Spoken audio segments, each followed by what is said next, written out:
Okay, Julie, let's work on cleaning some of these out. So, you're having some hard times uploading some things, and I'm having hard times finding some items. So maybe, if you email me some files that are most up to date, we'll solve this because I think you're working with pages and some other things, and it may not be that your new things coming through right. As you see me work through here, you'll see what I'm saying. So you have Module 3, Part 2, outstanding. I think there's a few things with that.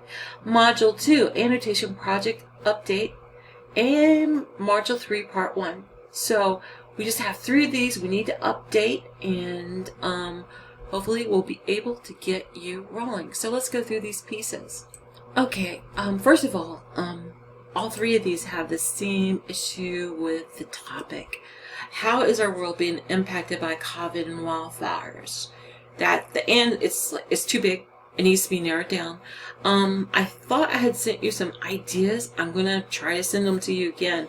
But I thought when we were starting working on this that you were doing something on how wildfires are elevating concerns about COVID-19 because of the breathing issue or something more like that, like these 2 incidences, how they're reacting to each other, because this isn't really a research topic. It's really huge, super huge. You couldn't write about it in your lifetime, much less these 8 weeks. So we need to, first of all, absolutely change this, and I will try to send you some more things.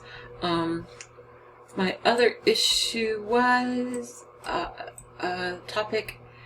Oh, I wanted you to send me something that was Newsbank. And what you have here, this is Newsbank. You have something from BBC.com, and I think I went there and I couldn't figure out how this happened. This is more of a broadcast than a newspaper, so it really didn't. I couldn't really feel that in. So let's try to use Newsbank, and I'm going to show you how to use it. I'm going to databases A to Z. I'm going to N for Newsbank. And here it is, Newsbank. If there is a security certificate, please overwrite it. I'm working on that situation. I have not solved it yet. One of the best ways to use Newsbank is to use how a newspaper article is written to do your research. They're written in an inverted triangle where most important information will be loaded in the lead paragraph. You'll have a drop-down box and you can make that selection. I put in the word wildfire, effects. I'm not sure how that's going to go. It's not bad. Symptoms may be better, like because it enhances symptoms. And of course, COVID-19, which I will sometimes say is COVID-19. So here we go.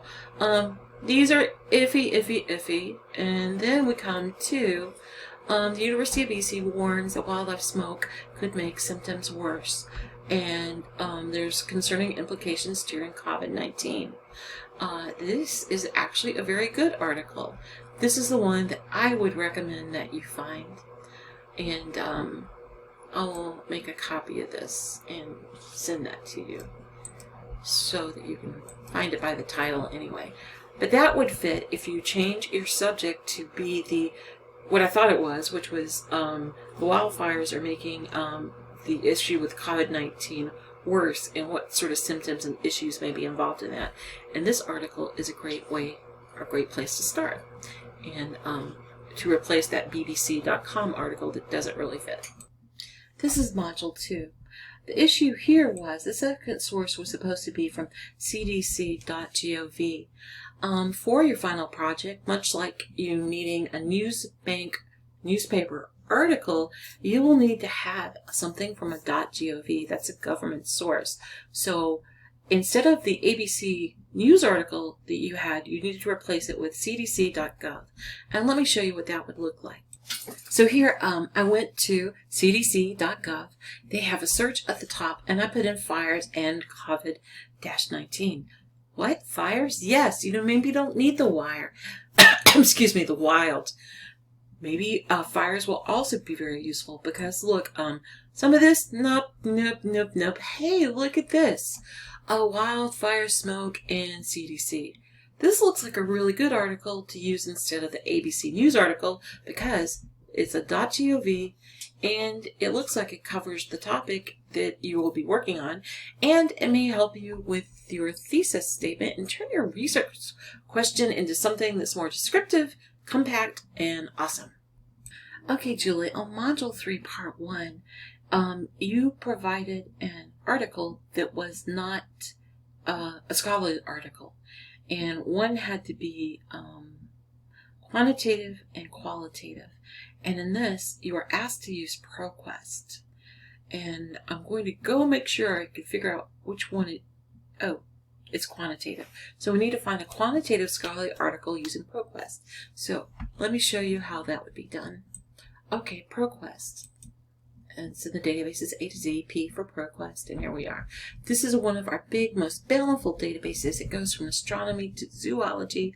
I actually love it. I started out hating it, now I love it. So I'm going to put together a search thing and see what we can find here to find a quantitative article for your topic, which is not quite as you have it written, but it's about fires and how they enhance the symptoms of COVID-19 with the additional danger of. In order to find a scholarly or peer-reviewed quantitative review of COVID, it is actually difficult because of the publishing. When you publish a peer-reviewed scholarly article, sometimes it doesn't appear for a year to two after the event. It has to go through a long process. So these are going to be a little bit harder to find. More importantly, something correlating wildfires and fires, we are seeing some things in magazines and newspapers which are more rapidly published but not scientifically verified that may have those things. So we're going to have to rethink about the search. So we know it's about COVID. We're looking for a quantitative scholarly article, and the wildfire fire may cause a pre-existing condition of the lungs. What could that be like? Would somebody who suffered went through a wildfire, would they have COPD?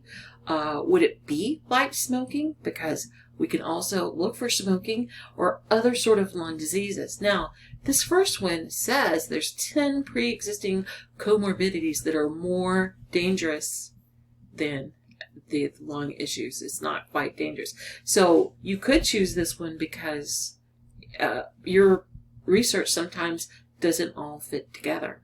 And you could make some sort of statement that this is 2020 and we've been at this for 20 months. But it is it does use a quantitative method, systematic review, and meta-analysis, which is a very high degree of evidence. So you could use that one, or you could keep reading.